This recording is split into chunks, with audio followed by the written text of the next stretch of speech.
Awuzu billahi minash shaitani rajim bismillahir rahmanir rahim. Ẹ káàsán ẹ kúrọ̀lẹ́ ẹ káalẹ́ ṣàlàáfíà lẹ wà. Gẹ́gẹ́ bí èmi upon by two ṣe wà lénìí. Thank you for joining me. Ọ̀rọ̀ pọ̀. Iṣẹ́ wà ńlẹ̀. Ṣóyé yín. Ní tẹ̀mí tí màá ti bẹ̀rẹ̀ but I just need to start somewhere. Ibo mo ti program wo mo ṣe níjọ́ ní last, okay? Mo ṣe program ti Kẹ́mi Àfọlábí. Láìpẹ́ láì jìnnà. Kẹ́mi Àfọlábí ó máa rí full treatment inshallah á dẹ̀ bá lára mu. Ogun tó dẹ̀ tí wá tó ti ṣẹ́ kò ní gbérí mọ́. Ẹ̀yin èèyàn gbogbo ọ̀nà la mọ̀ bó ṣe ń lọ. Bẹ́ẹ̀ kò dìgbà tá a bá fi gbogbo ẹnu sọ̀rọ̀. Kò dìgbà tá a bá sọ pé ha ho. Ṣóyé yín ẹ jẹ́ kí n pamọ́ bẹ̀ yẹn. Ẹ̀yin èèyàn wòlíì asán wòlíì ẹ bá mi dá sọ̀rọ̀ ẹ̀. Ẹ bá mi ṣàánú ẹ̀. Ọ̀nà àti jẹ àti mu ó di wàhálà. Ẹ̀yin tó lọ́n gbà fún ẹ̀yin àfà ẹ̀yin pásítọ̀ tó yẹ pé ẹ bá ti sọ báyìí ó ti dàṣẹ. Màá kọ nọ́mbà ẹ jọ̀ọ́ ó nídìí ìrànlọ́wọ́ láti gbádùn. Ó nídìí ìrànlọ́wọ́ general public láti jẹ láti mu ẹ dákun young man tó ń ṣe iṣẹ́ wòlíì ẹ̀ tó wá di pé wá kan àgbákò. Màá kọ nọ́mbà ẹ̀ ṣọ́ra kẹ́ ẹ lè pé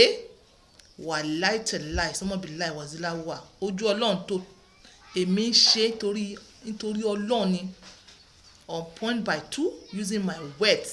for others because ẹ̀yin kan ẹ ti ń sọ kàtàkàtàn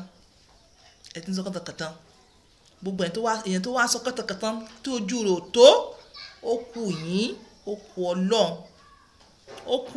kù ọlọ́run èmi ń ṣe fi sabilillahi ni. Ṣóyé yín bẹ̀yìn ẹ bá mi ràn lọ́wọ́ màá kọ nọ́mbà ẹ lè pé tẹ bá dẹ̀ pé ó lè describe ibi tó ń wà kẹ́ lè rí bó ṣe rí àánú ọlọ́run ó ṣe yín ẹ ní fàìsàn ló gbà. Ẹ̀yin tèmi ibi tí mò ń lọ gangan lè ní ọdún gbogbo ọ̀rọ̀ náà ló wà important.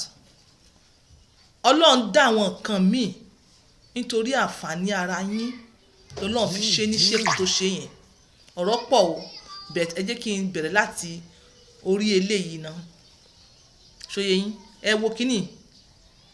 mi ò mọ nǹkan tí wọ́n pè ní Yorùbá bẹ́ẹ̀ wọ́n pè ní goriba láwùsá adẹ̀ ń pè ní gingerbread fruit ní English ẹ lọ Google ó ní so many advantages. Ara advantage ẹ̀ ní bó ṣe rí. Ọlọ́run dá nǹkan bó ṣe dá because kò ní time láti mọ ṣàlàyé àwọn nǹkan míì. Ọlọ́run ní time láti mọ ṣàlàyé àwọn nǹkan míì. Ó ti mọ̀ pé Ọlọ́run jogún wisdom fún àwọn nǹkan wọ́n ṣìwé kan nílẹ̀ tí wàá ń bìbà ta wà yìí àwọn ọmọdé gan máa ń jẹ lásán ni wọ́n máa ń jẹ lásán kan nítorí pé ó ní one kind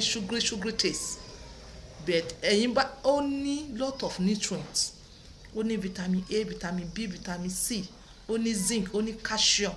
tó jẹ́ pé ó wúlò fún gbogbo wa nítorí egungun èso ẹ̀dá bá ti ń dàgbà.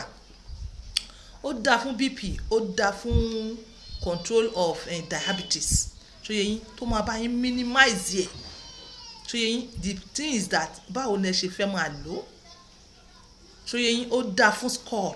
ó dáa fún brain that is we call it naturally brain booster ni Ọlọ́run fi ṣe ní in form of brain in form of skull. Bó ṣe wà yìí bó ṣe tóbi yìí ẹ rò pé bẹ́ẹ̀ ni gbádùn ara rẹ̀ ló ṣe tóbi that is fruity ara rẹ̀ ẹ rò pé bẹ́ẹ̀ náà ló ṣe pọ̀ tó ní rárá. Skull bí orí bí skull ṣe tóbi tó bẹ́ẹ̀ náà ló náà ṣe tóbi tó. It is made up of 85% seed tó wà ní form of skull. Bí wọ́n ṣe ń lò lélẹ̀ ẹ̀yin tèmi tẹ́ ẹ bá ní time pọ̀ ẹ fi sínú omi gbóná ẹ boil ẹ̀ fúngbà díẹ̀ ó ti máa soft tó bá soft ẹ wá scrape ẹ scrape fruit ara rẹ̀ ẹ scrape ẹ jáde. Ṣóyé yín ẹ wá blend tí ó bá wù yín gbogbo àwọn nǹkan tí mo sọ pé wà important fọkùnrin yìí ẹ lè join ẹ mọ́ àwọn nǹkan mi tẹ́ fi pé ó dáa fún diabetes. Ṣóyé yín àwọn nǹkan mi tó yẹ pé ó lè boost ọkùnrin ẹ lè fi sí. Ṣóyé yín ká sọ pé níwọ̀nba ginger níwọ̀nba garlic níwọ̀nba kànáfùrù ṣóyé yín àtàwọn nǹkan mímọ́ even sef níwọ̀nba àtàrẹ tín ó máa níṣẹ́ tó máa ṣe lára you understand even ó máa cleanse gbogbo ìdọ̀tí inú ẹ bá wá ṣe yẹn tán kẹ́ blend ẹ̀ kẹ́ wá sieve ẹ̀ tẹ́ bá wá sieve ẹ̀ tán kẹ́ wá rọra fi honey kẹ́ fi sí ẹ lè ṣe ó depend lórí desire yín ẹ lè ṣe kó pọ̀ díẹ̀ ṣé yín ẹ máa fún ọmọ mu ẹ̀yin náà máa mú tẹ́ bá desire ó dáa fún àwọn ọmọdé ó máa ń jẹ́ kí IQ wọn kó high ó máa ń jẹ́ kí wọ́n wà brainy ó máa ń jẹ́ kí ọmọ kó máa ní good memory ní kínní àti oyin ṣé yín bí ẹ ṣe mọ̀ pé oríṣiríṣi àwọn èèyàn ń sọ oríṣiríṣi nǹkan but ẹ̀yin náà kò nídìí pé à ń fi nǹkan pamọ́ ẹ lọ Google ẹ wá nípa ginger breadfruit ṣé yín èmi nìsín ẹ wò èyí tí mo ti jẹ kù lélẹ̀ ṣe ẹ rí èyí tí mo ti jẹ kù nítorí pé kí ni bó ṣe wà yìí is libido mo ti sọ fún yín pé anything tó bá ti ní sugary things naturally is libido tá a bá fi sí inú oyin gan as a matured person is libido ó máa jẹ́ kí brain èèyàn kó wà at alert ó máa jẹ́ kí ara èèyàn ó máa jẹ́ kó pé ẹ̀yin tèmi fídíò pọ̀ tí mo fẹ́ ṣe mo fẹ́ sọ̀rọ̀ nípa eléyìí mo fẹ́ fi kíní ṣe demonstration fún àwọn tó ti ra ábà lọ́wọ́ mi ṣòye yín ṣe mọ̀ pé nínú ábà tẹ́ rà ṣòye yín mo fún yín ní ábà ọyẹ̀ kan tí mo ní kí ẹ máa fi ṣe massaging mo fẹ́ kọ́ yín bẹ́ẹ̀ ṣe máa ṣe massaging mo fẹ́ fi kọ́ yín bẹ́ẹ̀ ṣe massaging so mo rò pé ẹ ti understand nǹkan tí mo mean nípa score ẹ̀yin náà ẹ look around you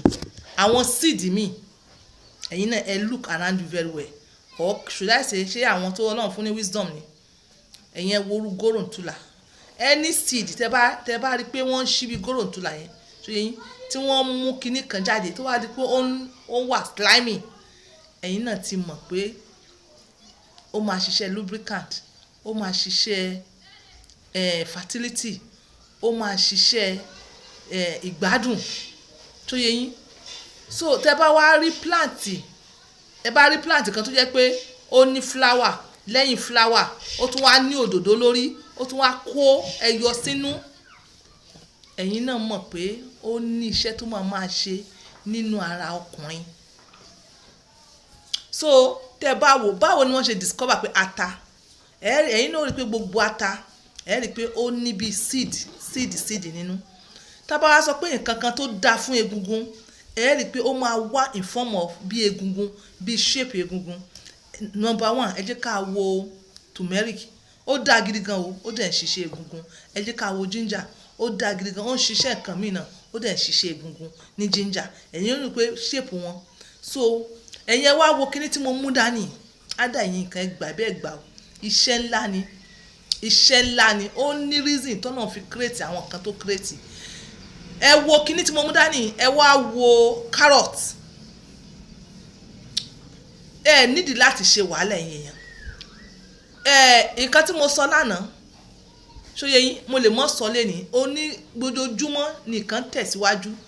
ìwọ kan ṣáà ti nígbàgbọ́ pé èwo mo fẹ́ mọ́ lò tó bá dẹ̀ ti bẹ́ẹ̀ lára mọ́ gò pẹ̀lú ẹ̀ kíní tí mo mú dání mo ti sọ̀rọ̀ ẹ̀ńjọ́ ìkan rí tí mo sọ pé ẹ hard ẹ̀ mọ́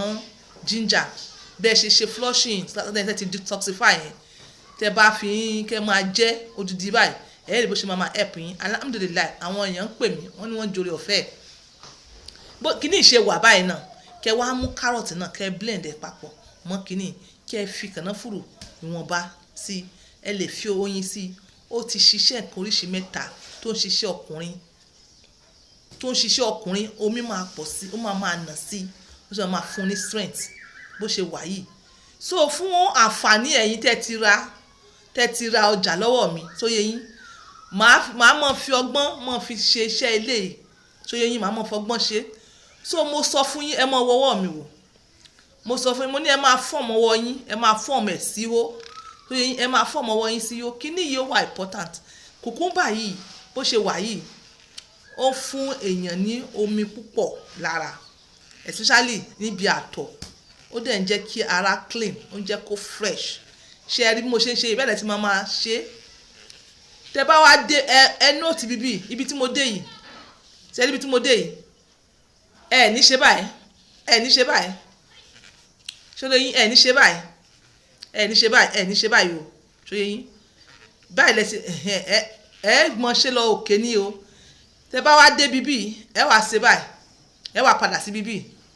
mo believe pé understand kan tí mo ń ṣe ọgbọ́n la fi ń ṣe gbogbo ẹ̀ lálẹ́ fà ọgbọ́n la fi ń ṣe gbogbo ẹ̀ lálẹ́ fà ṣóyé yín nǹkan tí mo ń ṣe ṣóyé yín